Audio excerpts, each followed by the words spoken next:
Welcome back to The Breakdown with me, NLW. It's a daily podcast on macro, Bitcoin, and the big picture power shifts remaking our world. What's going on, guys? It is Thursday, March 20th, and today we are talking about Fed Day. Before we get into that, however, if you are enjoying The Breakdown, please go subscribe to it, give it a rating, give it a review, or if you want to dive deeper into the conversation, come join us on the Breakers Discord. You can find a link in the show notes or go to bit.ly/breakdownpod. All right, friends. Well, for most of the past year, Fed meetings have been something of a non-event. Rates have largely been on hold, and the 3 rate cuts that we did have were more about adjusting to cooling inflation than about any setting of new monetary policy.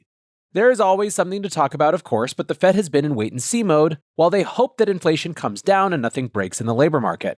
Generally, the story has been a lack of response to fluctuations in the data, as Chair Powell sits comfortably in his steady-as-she-goes mode.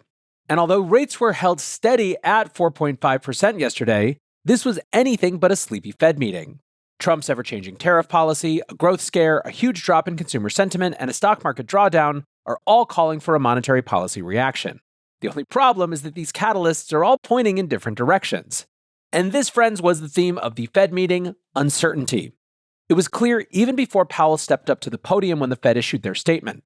They scratched out a sentence about risks to inflation and unemployment being equally balanced. In its place, the committee simply said, uncertainty around the economic outlook has increased. Once Powell took the stage, he hammered this point home. He uttered the phrase, uncertainty is remarkably high, numerous times throughout the press conference. The Fed seems to know they need to make a call at some point in the near future, but they don't seem to know what the call should be. Powell said the administration is implementing changes across 4 policy areas: trade, immigration, fiscal policy, and regulation. He added, it's the net effect of these policy changes that will matter for the economy and for the path of monetary policy. Uncertainty around the changes and their effects is high. As we parse the incoming information, we're focused on separating the signal from the noise as the outlook evolves. Cue your confused cat meme here. The meeting featured a new statement of economic projections, which shows how committee members are forecasting macroeconomic data. The SEP revealed some big changes in how the FOMC view the risks to the economy.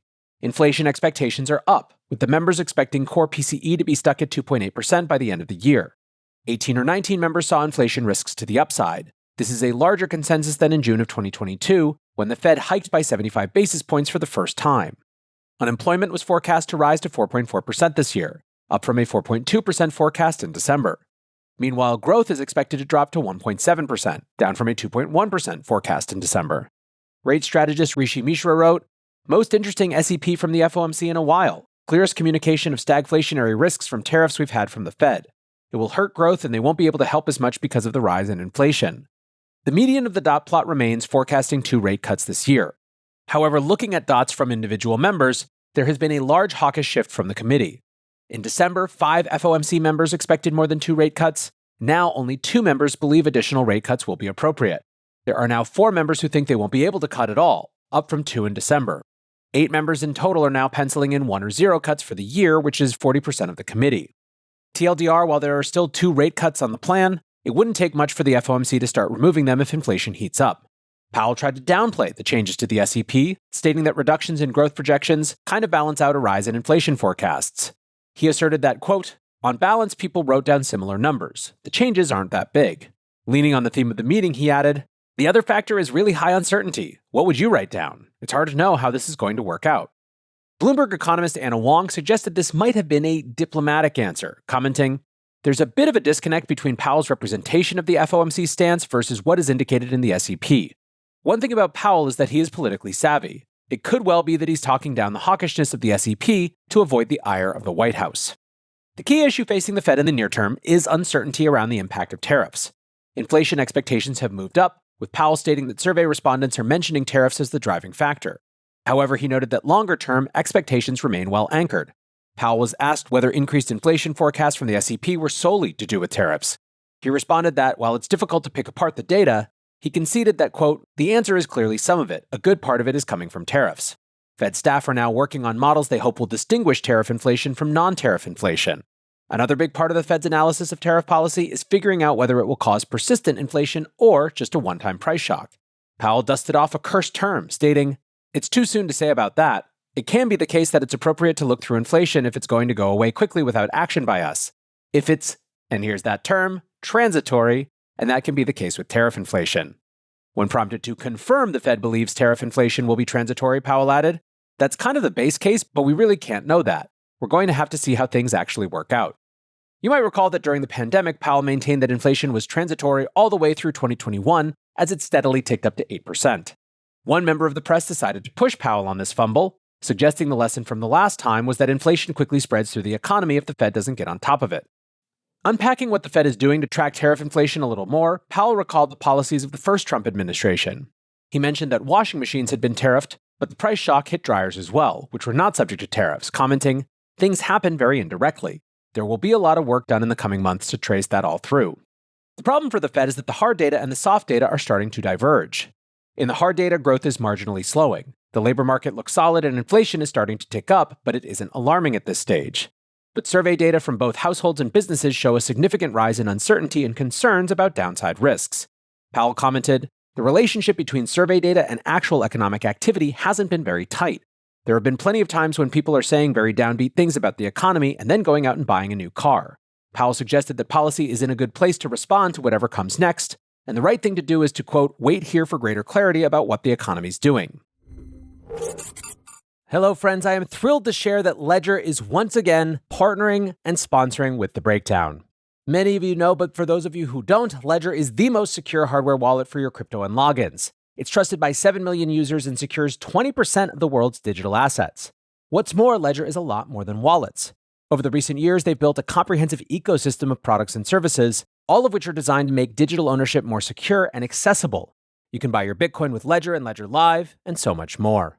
Basically, not only do they want to keep your assets secure, they want you to be able to do more with them. Ledger's newest devices, the Ledger Stacks and Ledger Flex, introduced the world's first secure touchscreens, making it easier and safer to manage your transactions and assets. Alongside Ledger Stacks and Ledger Flex, the company also launched the Ledger Security Key app, offering a safer alternative to traditional passwords and enhancing your digital security. If you are in this space, you owe it to yourself to at least check out Ledger and their ecosystem, what they have available to you. So thanks once again to Ledger for sponsoring the show. At one stage, Powell was asked directly about recession risk. He responded, "There's always an unconditional possibility of a recession at roughly a 1 in 4 chance at any time. The question is whether those possibilities are elevated at the moment." Powell noted that many outside forecasters are increasing their odds of a recession, but added that recession risk has moved up, but it's not high. One big action from the meeting is that while rates were held steady, the Fed is dramatically reducing their quantitative tightening program, or their balance sheet runoff, as Powell calls it. Since June of 2022, the Fed has been allowing their portfolio of treasuries and mortgage-backed securities to mature without reinvesting the proceeds, shrinking the balance sheet.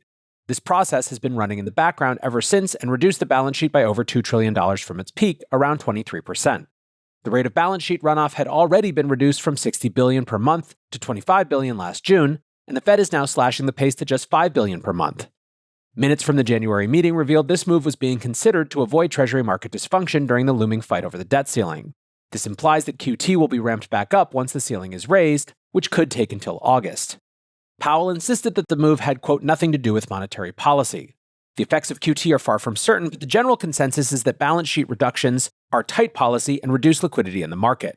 For that reason, it was always a little strange that the Fed was cutting rates while keeping QT running in the background. And while this might not be a monetary policy decision, ramping QT back up could be a struggle.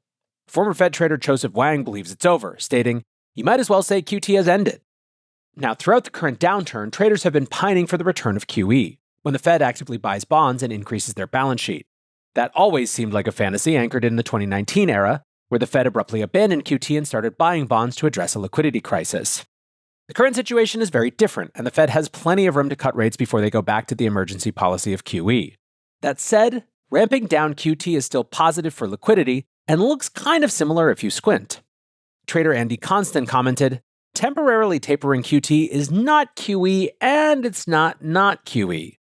Real Vision crypto analyst Jamie Couts posted, "After last night, QT is effectively dead for some time. Treasury volatility has backed right off and is now mirroring the decline in the dollar from earlier this month. This is all extremely liquidity positive." While the pace of the runoff in the Treasury portfolio was cut dramatically, the Fed will continue to allow mortgage-backed securities to mature at a maximum pace of $35 billion per month. Powell said, "We want the MBS to roll off our balance sheet. We strongly want that, but we haven't made any decisions about that yet. Many people believe buying mortgage-backed securities in 2020 was a mistake in the first place.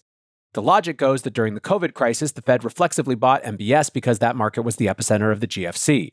Those issues didn't repeat, and the Fed may have contributed to skyrocketing housing prices by intervening.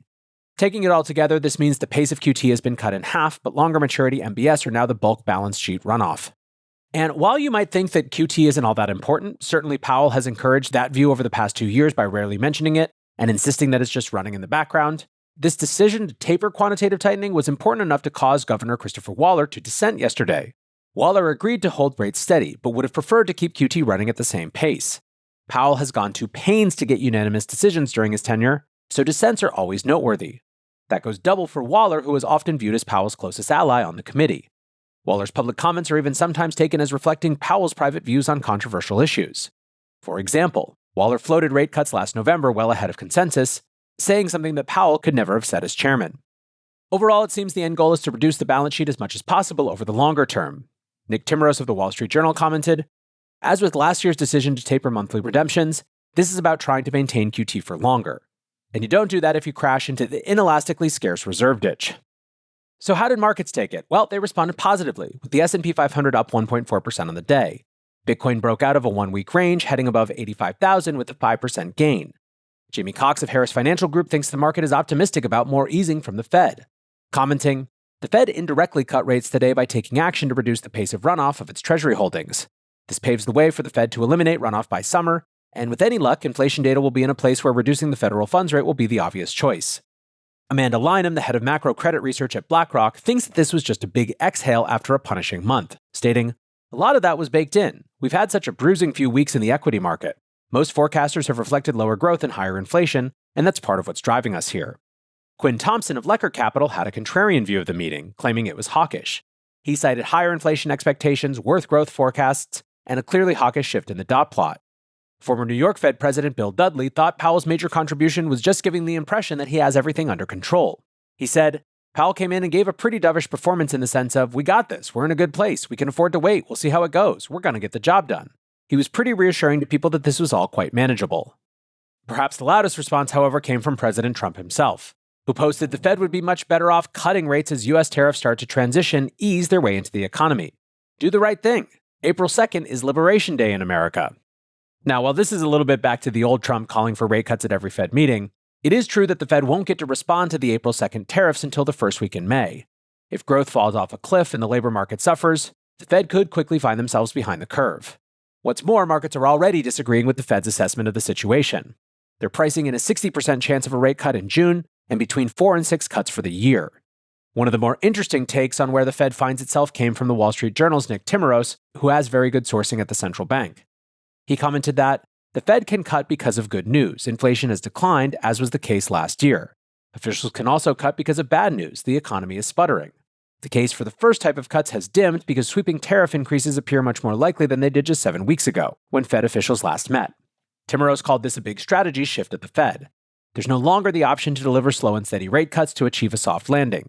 Instead, the Fed finds itself in a reactive position, waiting to see how Trump's policies will impact the economy.